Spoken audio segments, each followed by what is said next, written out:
Neeraj Vinod Burani's Spacecraft Interiors. Your space, our craft. Experienced and professional team. No hidden charges.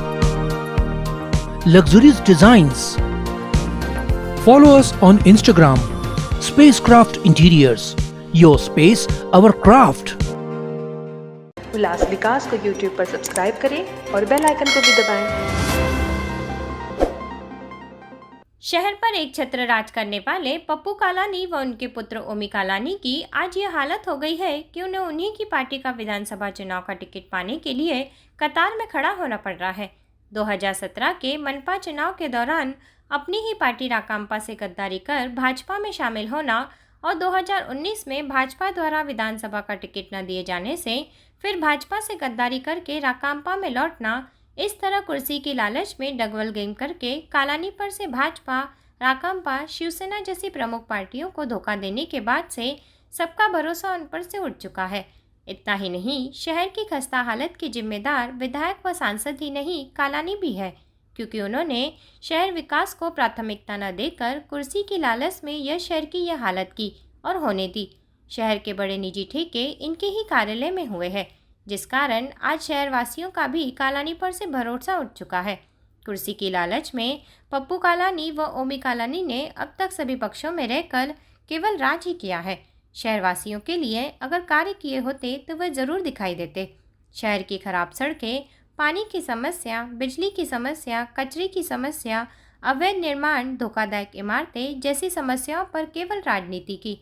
विरोध में रहकर कभी विरोध नहीं किया और सत्ता में रहकर कभी विकास नहीं किया, जिस कारण आज उल्लासनगर शहर विकास की ओर नहीं बल्कि विनाश की ओर जा रहा है। शहर की खस्ता हालत से सिंधी समाज शहर से पलायन कर रहे हैं। भाजपा, शिवसेना, कांग्रेस, आरपीआई जैसी प्रमुख पार्टियां भी कालानी की राह पर चलती दिखी। ज्ञात हो कि 1986 में पप्पू कालानी पहली बार 35 वर्ष की आयु में नगर अध्यक्ष बने।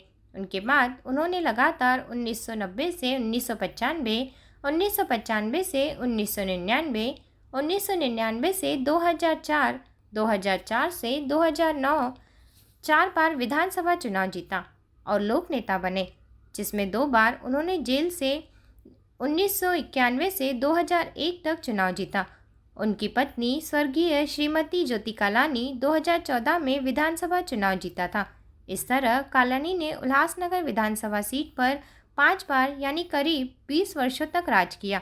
इतना ही नहीं, वहीं 1995 ज्योति कालानी नगर अध्यक्ष बनी और फिर 2005 में महापौर भी। लगातार 7 वर्ष वो स्थानीय समिति सभापति भी बनी।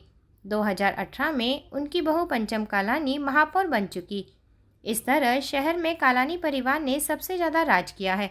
कांग्रेस, आरपीआई, यूपीपी, राकांपा व भाजपा जैसे पक्ष में कालानी राज कर चुके हैं।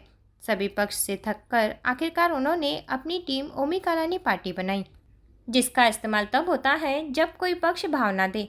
ऐसे में राकांपा शरद पवार गुट से ओमी कालानी ने विधानसभा चुनाव 2024 का टिकट पाने हेतु साक्षात्कार दिया है, जहां उनके वरिष्ठ नेताओं ने उन्हें खरी खोटी सुनाकर राकांपा को डबल क्रॉस कर भाजपा में जाने की बात उठाई और कहा कि भविष्य में कालानी पर कैसे भरोसा किया जाए, जो 2 पल भर में धोखा दे सकता है।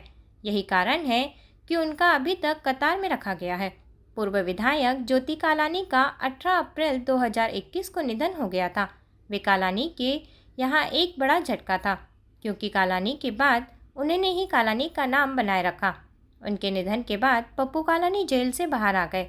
फिलहाल पप्पू कालानी मेडिकल ग्राउंड पर जेल से बाहर है और पिछले 3 वर्षों से उन्होंने जेल से बाहर रहकर भी शहर के लिए ऐसा कुछ नहीं किया जिससे उनकी लोकनेता वाली छवि वापस आ सके। उनकी मौजूदगी में अब उनके पुत्र ओमी कालानी चुनाव मैदान में उतर चुके हैं। ओमी कालानी पर भी कई आपराधिक मामले दर्ज है। उनके गुंडे द्वारा शहर में अवैध निर्माण और मारपीट से शहरवासी व व्यापारी त्रस्त हो चुके हैं। वर्तमान विधायक आयलानी व पूर्व विधायक कालानी के कार्यों से जनता नाराज है।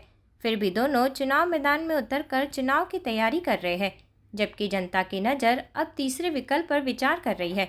जिस तरह कालानी का एक छत्र राज खत्म हुआ था, इस बार भी इन दोनों का राज अब खत्म करने का समय आ चुका है।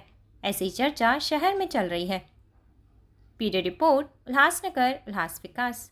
विकास को YouTube पर सब्सक्राइब करें और बेल आइकन को भी दबाएं।